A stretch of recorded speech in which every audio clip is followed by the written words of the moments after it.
temos estudado a palavra de Deus juntos, olhando para alguns personagens nessa série de mensagens que nos ajudam a ver características de pessoas que impactaram a sua geração, fizeram diferença no tempo em que viveram. A gente começou olhando para Davi e descobrindo que para impactar uma geração nós precisamos viver um tipo de coragem espiritual, aquela fé para derrubar os gigantes do seu tempo. E a gente aprendeu que os gigantes sempre existem na vida, no tempo, na experiência de cada um de nós aqui. Depois nós vimos Moisés e descobrimos que para poder enfrentar os gigantes e impactar uma geração, a gente precisa ter um tipo de intimidade com Deus, como aqui Moisés tinha. Se não for pela graça, pelo poder de Deus, a gente não consegue fazer absolutamente nada. Depois vimos um outro personagem, Jeremias, e descobrimos que para impactar uma geração, a gente precisa ter uma consciência do propósito, do chamado de Deus para a nossa vida. E aí a gente aprendeu que existem alguns que são chamados para serem pastores, para serem missionários, mas Deus chama, Deus nos convoca para uma missão nessa terra. Ele tem um propósito para a nossa vida, e a gente tem que ter consciência do propósito de Deus para a nossa vida, para fazer diferença nessa terra. Depois estudamos mais um personagem, Filipe, o evangelista. E se a gente quiser impactar uma geração, a gente vai ter que ter visão do alto, para não perder as oportunidades de Deus na vida. Porque se a gente não tiver a visão de Deus para enxergar a vida, a gente vai perder as oportunidades que Deus está colocando diante de nós. E nessa manhã, eu queria olhar para um outro personagem, que é José, filho de Jacó, chamado de José do Egito. E quero olhar para ele na perspectiva de que para poder fazer diferença nessa terra, Deus precisa me ajudar a tratar as minhas feridas emocionais. Por quê? Porque eu posso ter visão de Deus, eu posso ter consciência de chamado, eu posso ter coragem para enfrentar os gigantes, mas se eu não estiver bem comigo mesmo, se eu não estiver lá dentro da minha alma, em paz, eu posso alcançar as vitórias, mas vou ser um perdedor aqui dentro. E aquilo que José do Egito vai me ensinar é que a gente vai tendo que construir ao longo da vida algumas ferramentas interiores para poder enfrentar as marcas da vida. É impossível marcar uma geração sem que as marcas de Jesus fiquem nos nossos corpos, famílias e emoções. Se você imagina que a vida cristã é um tapete vermelho, cheio de pétalas de rosa para você viver, então você vai se frustrar dentro de alguns minutos. Por quê? Porque a vida vai se apresentar para você com uma série de embates. E o interessante é que quando você vence um, aparece o outro. Não é verdade isso? Não é? Se você acabou de ter uma vitória, pode dizer para quem está do seu lado, pode esperar que está vindo a próxima luta. Não é verdade isso na vida? A gente tem tempos de calmaria. Graças a Deus por esses tempos de calmaria. Aleluia. Não é?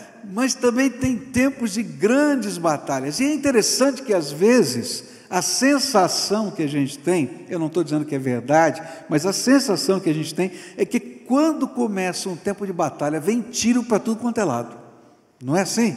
A gente está se focando aqui, de repente vem um daqui, vem um de lá, e você está virando assim, Senhor, peraí, está difícil aqui, já sentiu isso? Eu já tenho sentido bastante, pode ter certeza, né? E eu vou aprender na minha vida que não tem jeito.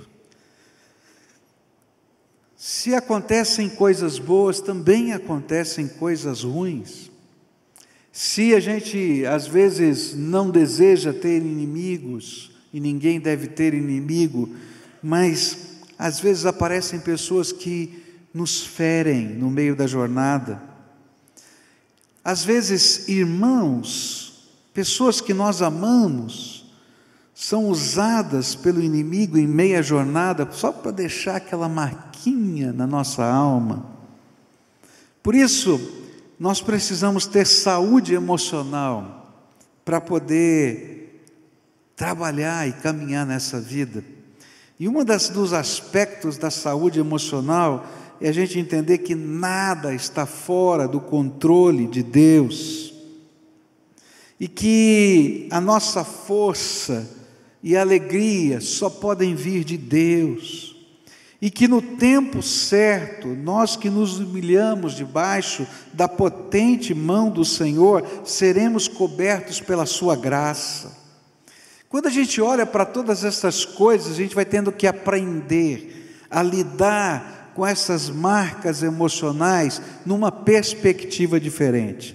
E nesta manhã eu quero começar a olhar para a vida de José. Hoje à noite quero terminar olhando para José e vendo quais eram as perspectivas que Deus colocava na vida dele para lidar com essas batalhas do seu coração. Para isso, eu queria convidar você a ler a Escritura, no primeiro texto que nós vamos ler, que é Gênesis 37, versículos 5, 7 e 8. E a gente vai olhar o primeiro aspecto, como é que a gente lida com as marcas emocionais da nossa alma. Como é que a gente trabalha com as dores do nosso coração? Como é que a gente enfrenta o momento difícil? Como é que vem força interior para a gente continuar na jornada, quando parece que as coisas estão tão apertadas e que Deus não está vendo? A Bíblia diz assim: certa vez José teve um sonho e o contou a seus irmãos. Aí é que ficaram com mais raiva dele, porque ele disse assim: escutem que eu vou contar o sonho que tive. Sonhei que estávamos no campo amarrando feixes de trigo, e de repente o meu feixe ficou de pé, e os feixes de você se colocaram em volta do meu, e se curvaram diante dele. E então os irmãos perguntaram: quer dizer que você vai ser nosso rei, e que vai mandar em nós? E ficaram com mais ódio dele ainda, por causa dos seus sonhos, e do jeito que ele os contava.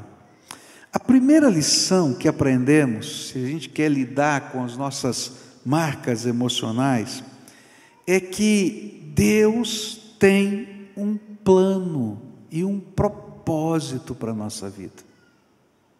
A primeira lição é: Deus tem um plano, um propósito para a nossa vida. E Deus semeia esse plano e esse propósito para nós na forma de sonhos, de alvos, de projetos da nossa alma. Deus tem um plano e Ele semeia isso no nosso coração. Mas quando nós abraçamos esse plano, esse projeto de Deus como nosso sonho, esse Deus que tem planos e projetos para nós, e quando nós abraçamos, esses sonhos vão determinar os próximos passos da nossa vida. Se eu perder a perspectiva, eu não consigo lidar com as minhas dores emocionais. Você está entendendo? Se eu perder o senso de objetivo, de propósito, de alvo de Deus para mim, eu entro num buraco escuro e não vejo luz em lugar nenhum, nem em Deus. E se eu quero continuar nessa jornada e quero levantar a cabeça no meio das batalhas, eu não posso perder de vista os sonhos que Deus semeou no meu coração. Por mais complicado que esteja um momento. É interessante notar como ao longo da vida de José, os sonhos se tornaram determinantes para ele. É interessante a gente perceber que Deus vai usando os propósitos que Ele tem para a nossa vida. Ele vai usando maneiras como Ele fala ao nosso coração, que são peculiares e não são iguais de uma pessoa para outra, para se tornarem ferramentas do falar de Deus na nossa alma. Quando eu olho para José, por exemplo, o sonho foi uma ferramenta de Deus. Ele colocou esse sonho tão estranho, que criou uma série de problemas. O segundo sonho, parecido com esse, que o pai dele ficou irritado com ele. Mas Deus vai usar esses sonhos e vai referenciar na vida de José que Deus está falando com ele através dessa ferramenta. Quando eu olho para a história que está aqui na Bíblia, eu vou encontrar o sonho do padeiro que ele interpreta, eu vou encontrar o sonho do copeiro que ele interpreta, eu vou encontrar o sonho de Faraó que ele interpreta, e os sonhos estão relacionados com José, não tem jeito, faz parte da história dele. Eu tenho para mim que esses não foram os únicos sonhos que Deus deu a José. Esses são os sonhos que estão escritos na Bíblia. E o meu sentimento é de que a cada novo sonho, a cada novo momento, Deus usava essa ferramenta da sua graça para impregnar o coração e a mente desse jovem, mostrando: olha, nós estamos indo para cá, nós estamos indo para cá, não perca a visão, não perca o alvo. É por isso que ele chegou onde chegou. Ele não desprezou, nem menosprezou os sonhos de Deus para ele, mesmo quando eles pareciam ser impossíveis de acontecerem, ou quando a vida se tornou mais dura por causa dos sonhos. É interessante que, quando eu olho para a vida de José, por causa dos sonhos, os seus irmãos o prenderam numa cisterna. Por causa dos sonhos, discutiam a sua morte, irmãos dele, carnais. Por causa do sonho, o venderam como escravo para o Egito. Por causa dos sonhos, ele foi preso nas prisões do Egito, por causa da intriga da mulher de Faraó, de Potifar. Mas por que José não desprezou os sonhos, apesar de tudo isso? Porque desprezar os sonhos para José era perder o sentido da vida, porque negá-los era negar a si mesmo e a sua experiência com Deus.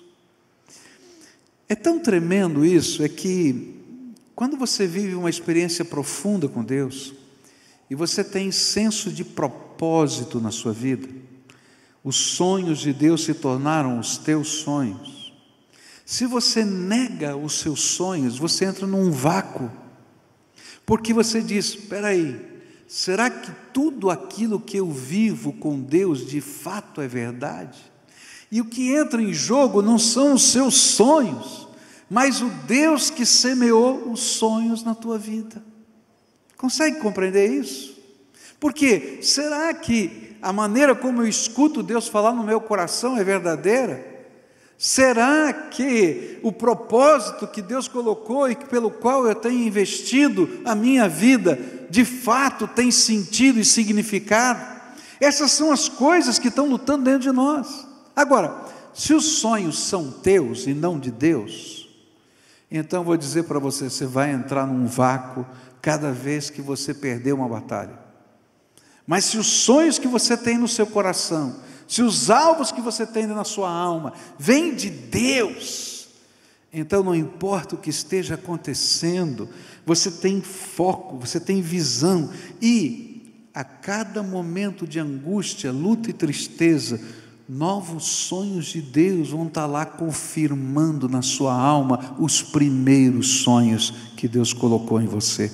E aí, se a gente perder essa perspectiva, a gente perde tudo, até o relacionamento com Deus.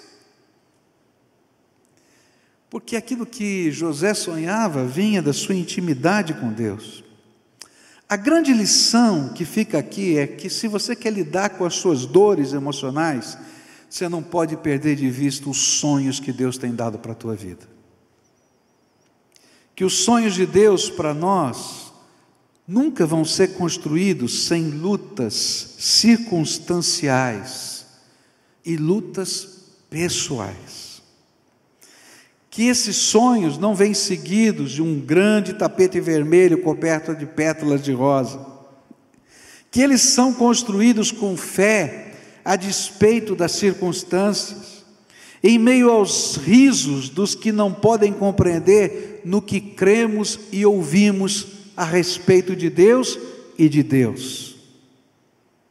Em meio à forte oposição, às vezes, das pessoas que nós mais amamos. Por isso, eles são construídos com fé, com suor e com lágrimas, ao longo da jornada da vida. E nós só os alcançaremos se resistirmos à tentação de desistir. Porque, queridos, a primeira grande tentação para quem está magoado ou ferido pelas circunstâncias da vida ou por pessoas é desistir dos sonhos, dos projetos, dos alvos de Deus.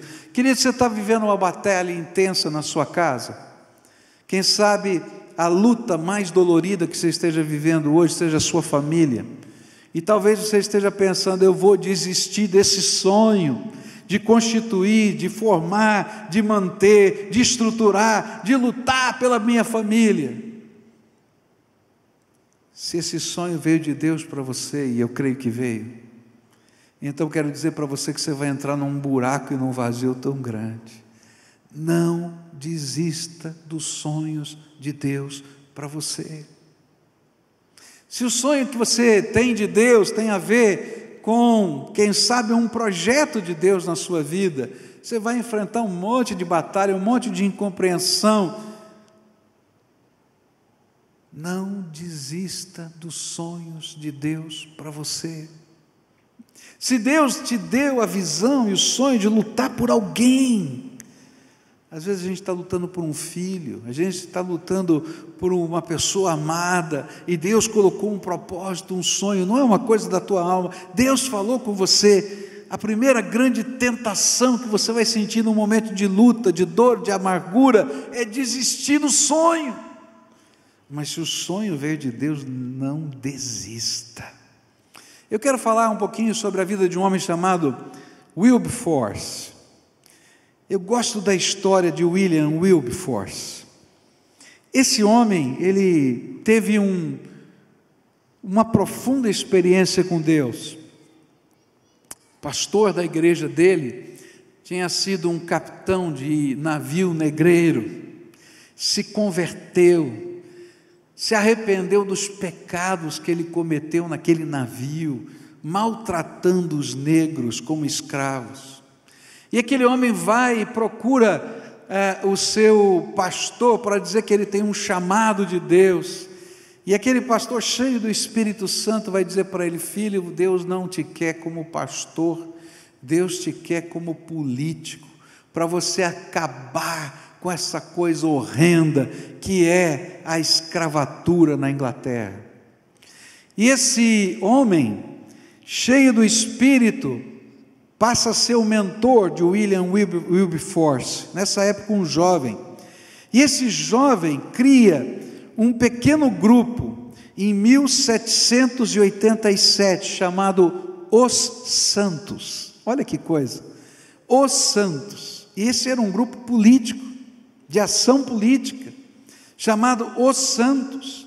E esse grupo vai se tornar na base da sociedade anti-escravagista da Inglaterra, que vai nascer em 1787 com esse pequeno grupo chamado Os Santos.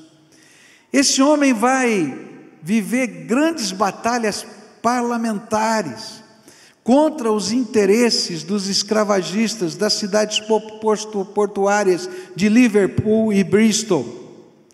E depois de vários anos de luta, 1787, em 1807, esse homem Wilberforce e esse grupo conseguem passar e aprovar a lei que proíbe o tráfico negreiro, não somente da Inglaterra, mas nos mares do mundo, onde a armada poderia libertar qualquer escravo em qualquer mar do mundo. E depois de uma série de leis intermediárias, a abolição completa da escravatura nas colônias inglesas vai ocorrer em agosto de 1834, com o ato de abolição, que libertou 776 mil homens e mulheres e crianças da escravatura. Interessante essa história, porque o sonho foi semeado em 1787. 20 anos depois, parte do sonho foi conquistado. O sonho inteiro era acabar com a escravatura, mas uma parte foi conquistada em 1807. Mas o sonho inteiro só foi alcançado 47 anos depois daquele sonho semeado. E nem foi o Wilberforce que terminou de completar o sonho, porque ele morre antes disso. Sabe qual é a lição que eu tenho? É que se Deus te deu um sonho, e se você crê que esse sonho veio de Deus, não desista.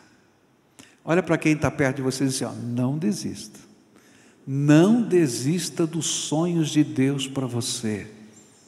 Não desista dos sonhos de Deus. Não tem jeito de lidar com as dores da nossa alma se eu não entender que essas dores fazem parte de um propósito maior.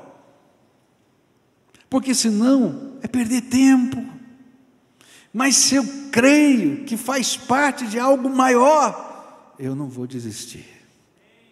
Eu não vou desistir. E aí eu consigo enfrentar as minhas lutas interiores. Segunda coisa que eu aprendo nesse texto, vem no capítulo 45, versículos 4, 5 e 8, onde a Bíblia diz assim: disse José a seus irmãos, agora chegai-vos a mim. E chegaram-se. E então disse, eu sou José, vosso irmão, a quem vendestes para o Egito.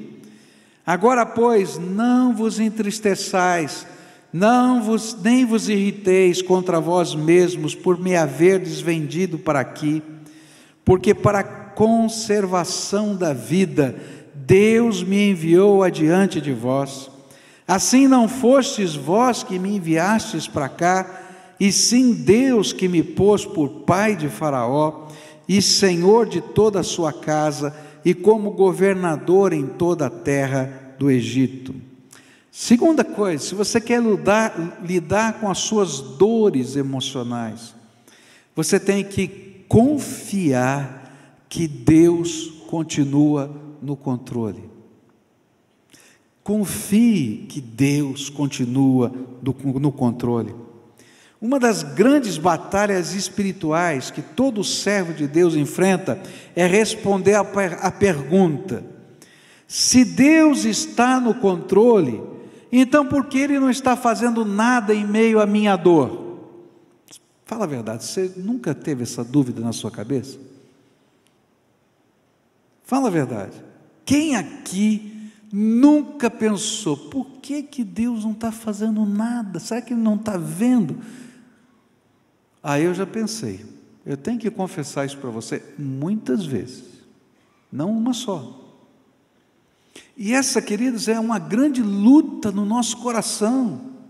Se Deus me ama, então por que Ele está deixando tudo isso acontecer? A Bíblia não cita esta pergunta, mas eu creio que muitas vezes ela esteve na mente e no coração de José.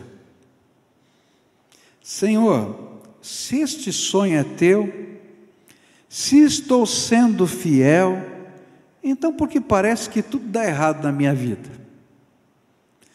Olha só a trajetória de José. Se eu olhar a trajetória de José na perspectiva de José, olha que coisa danada, complicada é essa. De filho amado ele virou irmão odiado.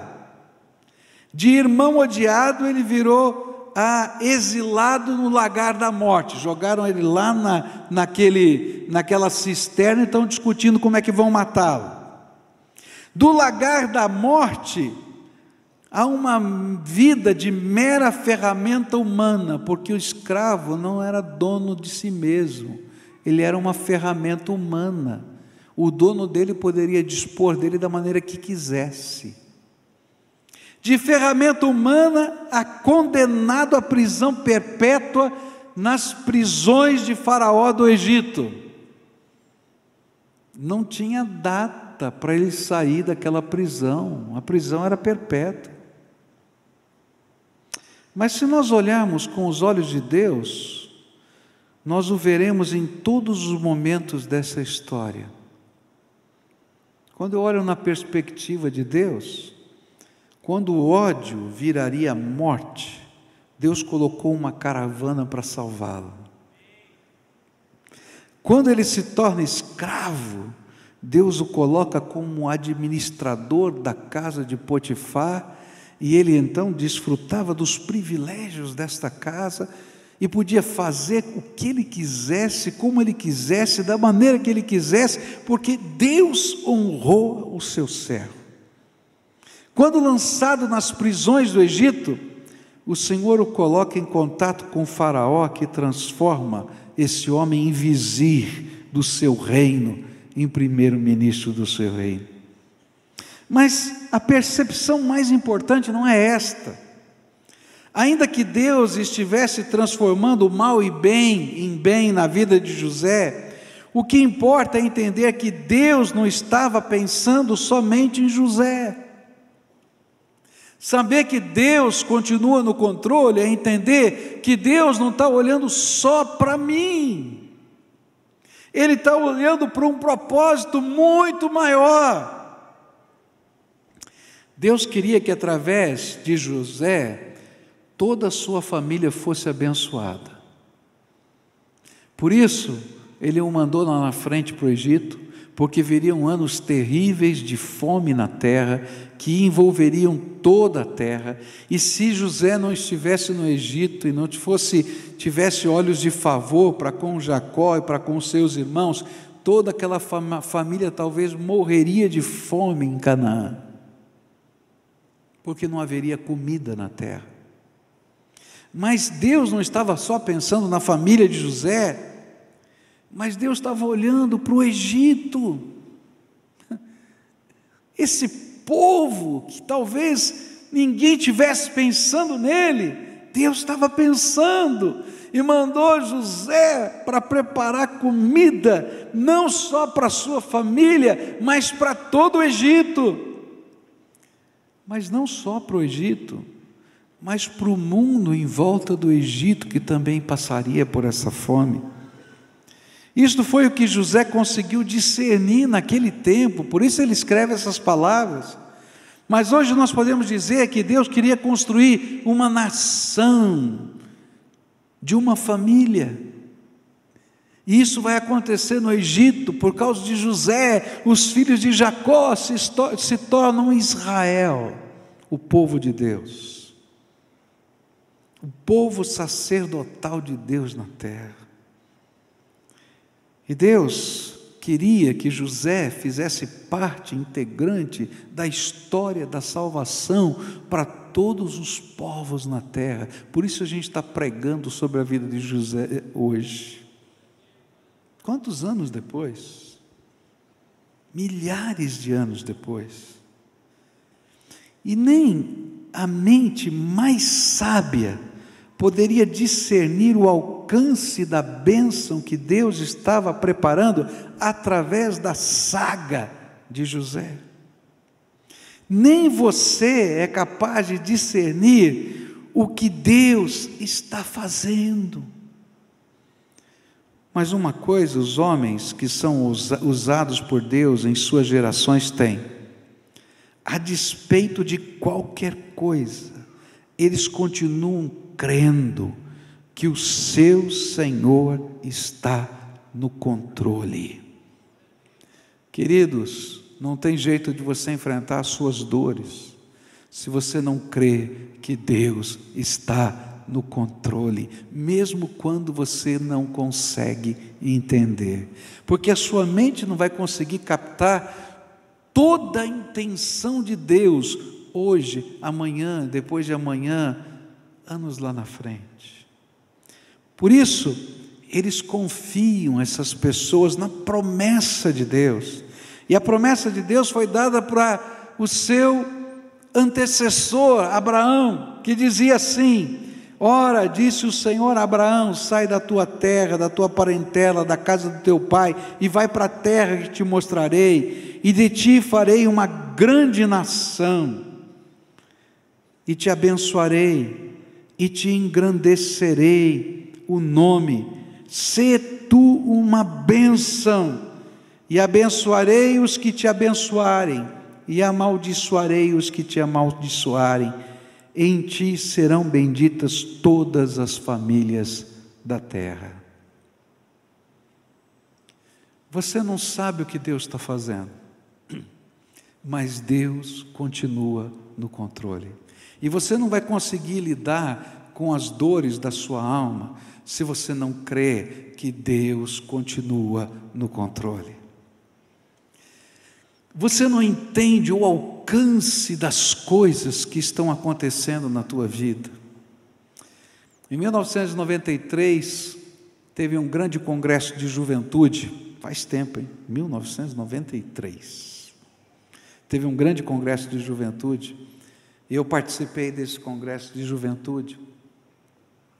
E naquela ocasião eu encontrei um casal de um outro lugar do Brasil, lá do norte do nosso país. Eu nunca tinha ido à cidade daquele casal. Aquele casal nunca tinha me conhecido, nem eu a eles.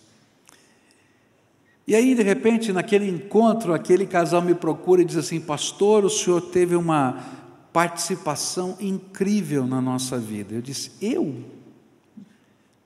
O senhor. Naquele tempo não tinha internet tão fácil para todo mundo como a gente tem hoje. Eu disse assim: sabe, pastor, alguém mandou para mim uma fita cassete. Quantos aqui são do tempo da fita cassete? Tem bastante aí. Tem vários aí. Graças a Deus que eu não estou sozinho. Me mandaram uma fitazinha cassete com um sermão que o senhor pregou lá na igreja. E Deus usou aquele sermão para consolidar a minha vocação. E hoje eu e minha esposa servimos ao Senhor como pastores por causa daquele sermão.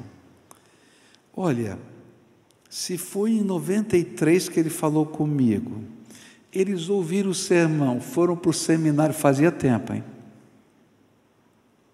Fazia tempo. Talvez lá em 88, a fitinha cassete saiu, 89. E foi chegar num lugar que eu nunca vi, para falar com alguém que eu nunca conheci. Querido, você não sabe o alcance do que Deus está fazendo na tua vida. E se a gente olhar só na perspectiva do que a gente está vivendo, a gente às vezes tem vontade de desistir, mas se a gente sabe que Deus tem um plano para a nossa vida, e que Deus continua no controle, e que eu às vezes não vou compreender o alcance das coisas que Deus está fazendo, eu não vou entender os propósitos eternos do que Deus está fazendo, eu só posso confiar num Deus todo-poderoso, que é Senhor da minha vida, e só posso lidar com as dores da minha alma, com as lutas do meu coração, na perspectiva de que existe um Deus sentado no trono, e que Ele não está alheio a nada, Ele está no controle da minha vida, numa perspectiva tão mais alta, que eu não consigo compreender. Eu, quando olho só o que está acontecendo aqui, eu não consigo enxergar razão, propósito.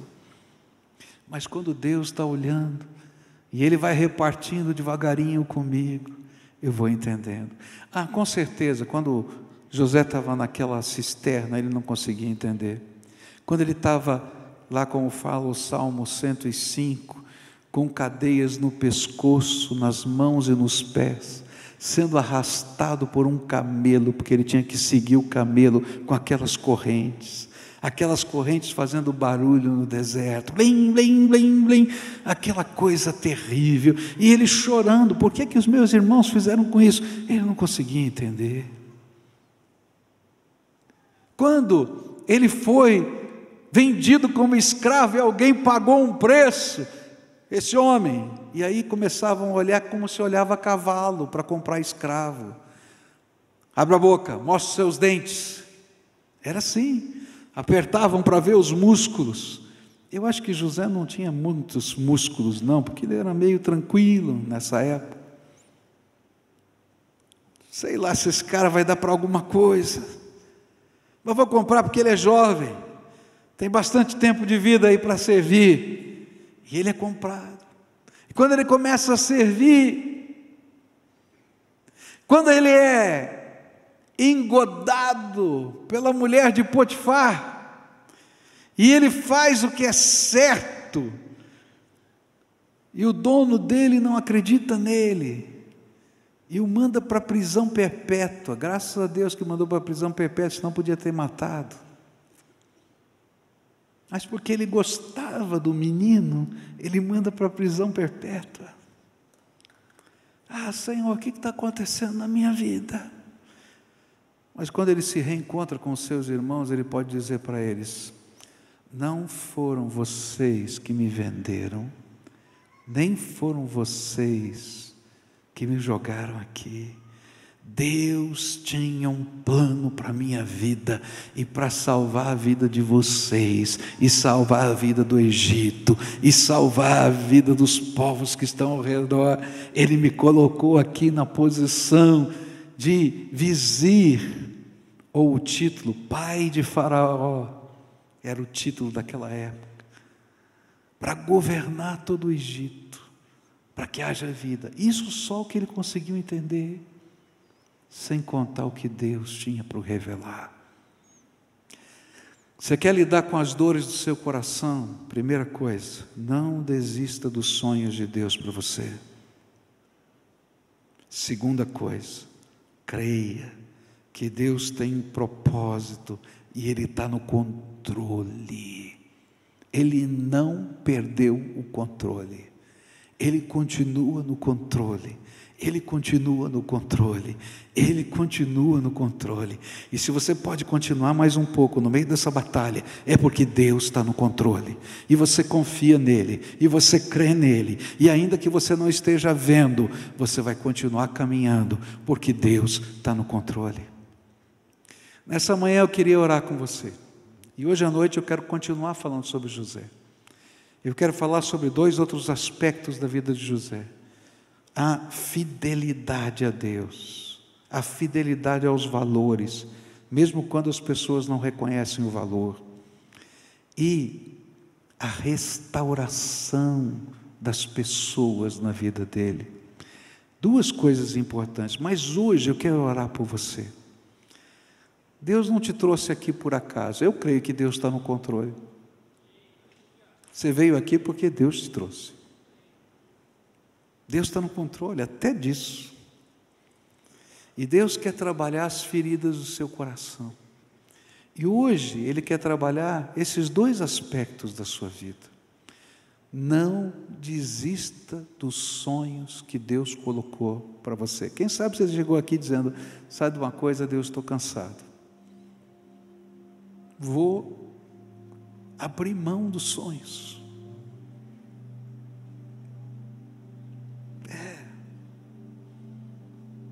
Eu já parei algumas vezes para dizer: Deus, eu vou abrir mão dos meus sonhos. Alguns momentos muito difíceis.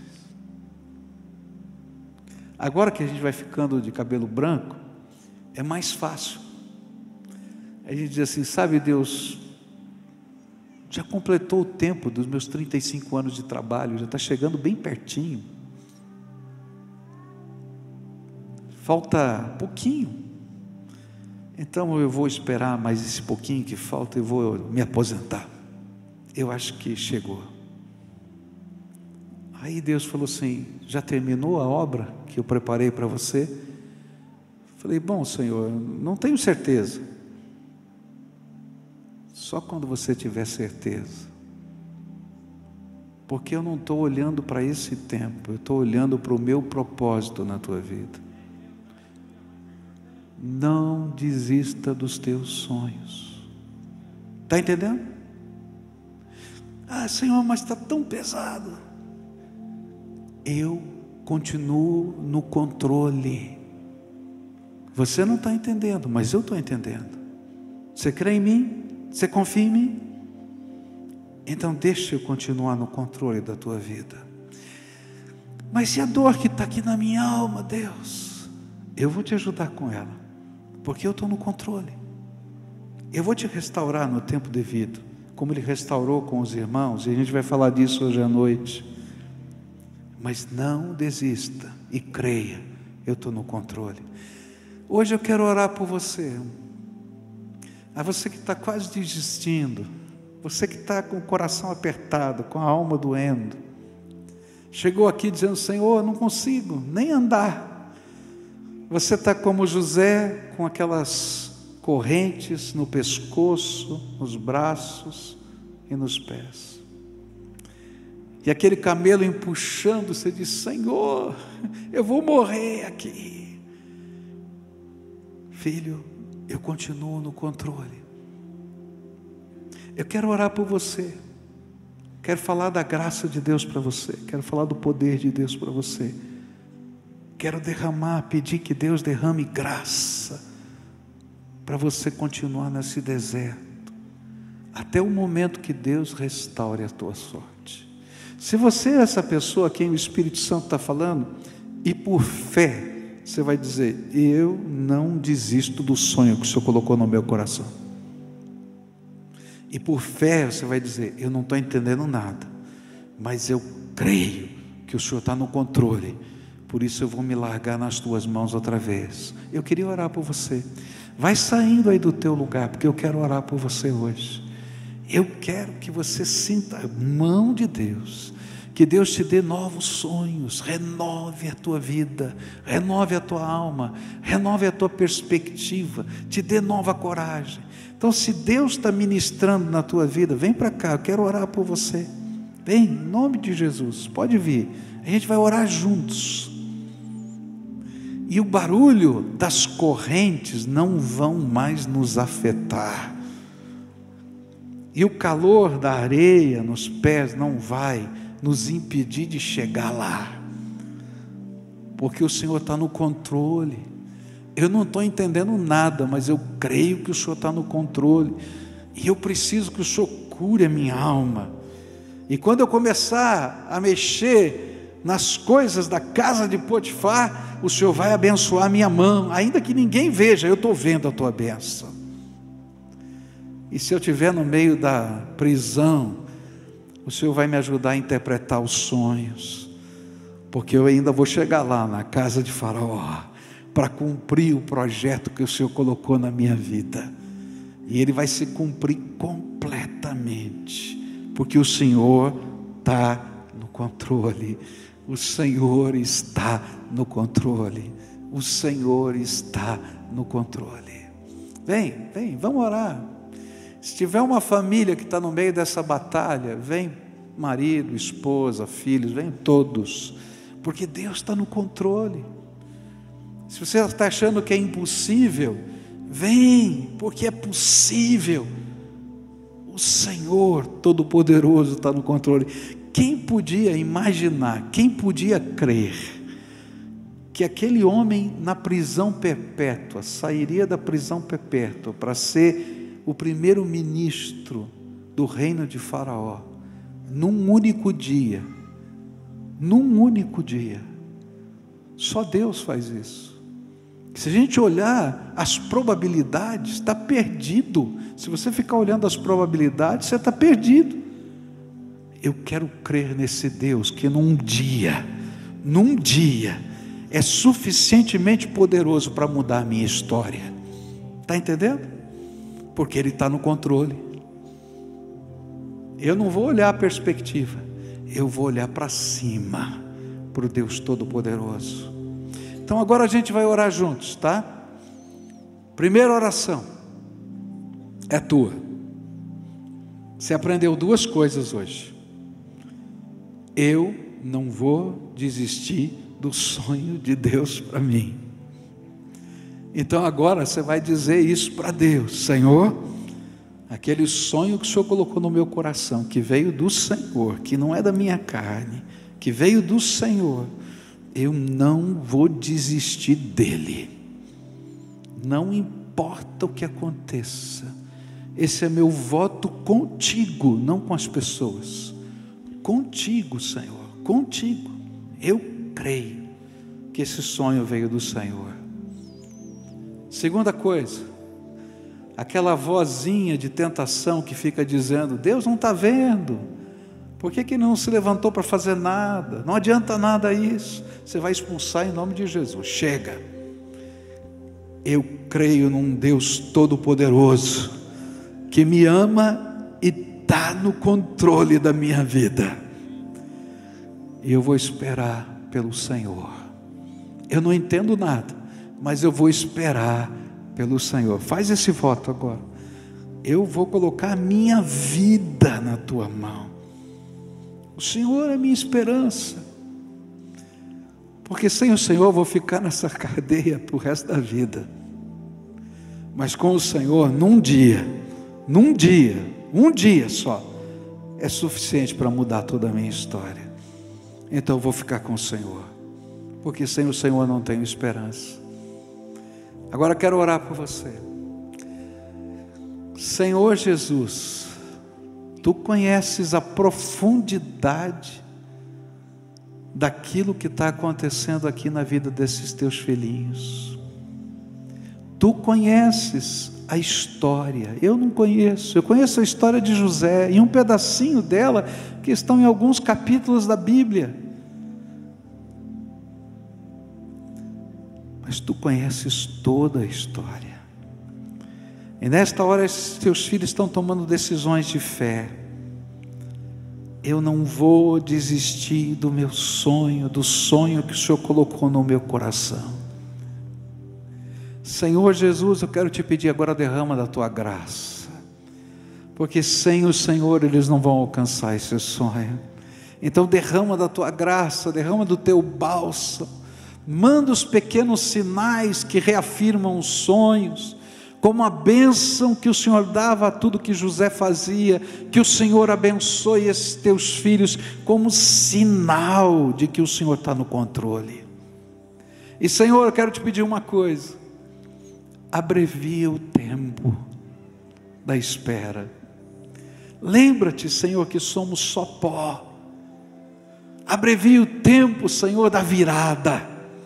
Abrevia, Senhor, o tempo de esperar aquele dia em que tudo vai mudar, porque o Senhor colocou a Tua mão de poder, porque o Senhor está no controle.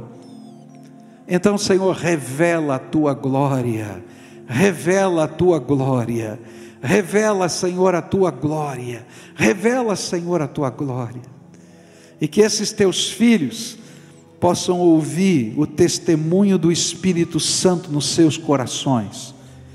Eu sou o Deus Todo-Poderoso que te abençoo. Bendito serás quando te levantares, bendito serás quando te deitares, bendito serás quando passares por uma porta e entrares, bendito serás quando saíres, e em ti serão benditas todas as famílias da terra. Quem te abençoar, eu vou abençoar. Quem te amaldiçoar, eu vou amaldiçoar, porque você é meu filho bendito. Senhor, está na Tua palavra tudo isso que falamos, promessas para Abraão, promessas para Israel, promessas para esse povo, promessas para nós. E eu quero tomar posse delas em nome de Jesus, na vida de cada um desses teus filhos. Abençoa, é aquilo que oramos em nome de Jesus. Amém e amém. Agora todo mundo de pé, dá a mão. Você já sabe como é que a gente termina aqui. Todo mundo dando a mão, fecha o corredor, fecha tudo aqui. Agora o povo de Deus, lá em cima na galeria, dá a mão. E essa é a canção da fé que a gente vai terminar o culto. Cobre-me, Senhor, cobre-me com as tuas mãos. Ó, deixa eu falar para você. Você vai chegar em casa e vai encontrar batalha ainda. Você está entendendo isso? Você vai chegar em casa, você vai encontrar batalha. O dia que Deus faz a virada, não sou eu que determino, nem você. Pode ser hoje. Eu quero que seja hoje. Você também, né? Mas eu não tenho esse controle. Por isso eu vou confiar naquele que tem o controle. E eu vou para lá para não desistir. Eu vou para lá crendo que Deus vai fazer algo novo. E vou dar passos de fé cada dia. E Deus vai tratar a minha alma. E eu vou conseguir suportar essa espera, porque Deus está tratando a minha alma. Entendeu isso? Tá? E a gente vai caminhar com Deus. E Deus vai renovar a palavra dele no seu coração cada dia. Você e ele, lá na porta do quarto trancado, ele vai falar com você. Porque ele é o teu Deus. Ele não fala só quando o pastor está falando. Ele fala cada dia que você ora, cada dia que você o busca. Ele fala com você. E é a graça dele na tua vida que te permite levantar amanhã outra vez. E depois de amanhã. Até que venha aquele dia que ele diz: chegou, filho. Chegou, filho. Chegou, filho. E aí você vai saltar de alegria. Porque você sabe que não foi você, que não foi um pastor, que não foi uma igreja, mas foi o Deus vivo, todo-poderoso que você ama, que você caminha com Ele. Amém? Então canta conosco essa canção.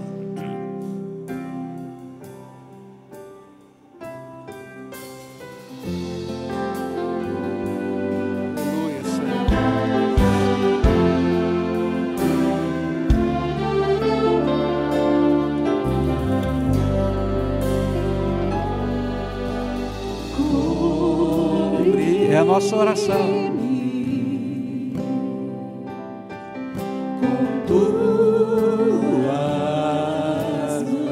As mãos dele são fortes e poderosas.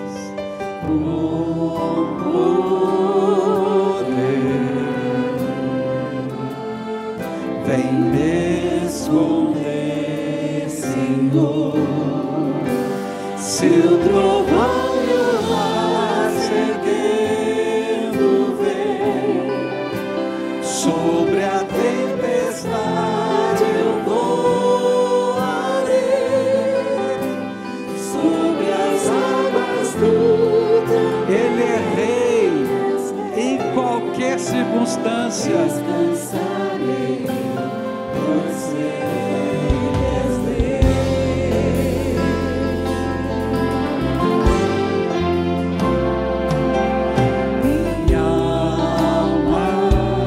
Onde está a tua segurança? Só nele. Segura em ti. Sabe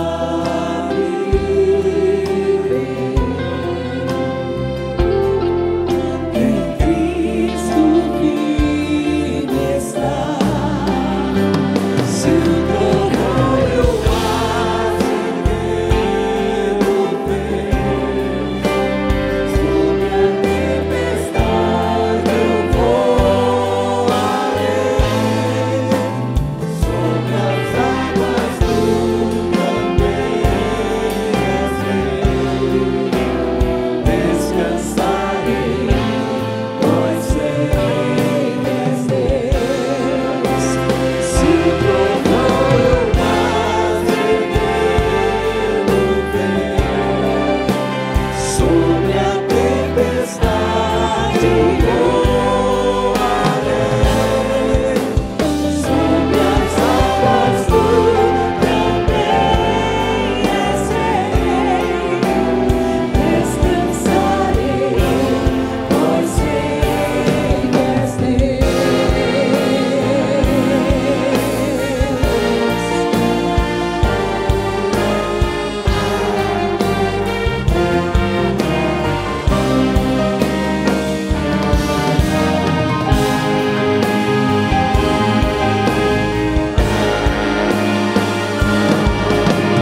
seu Deus.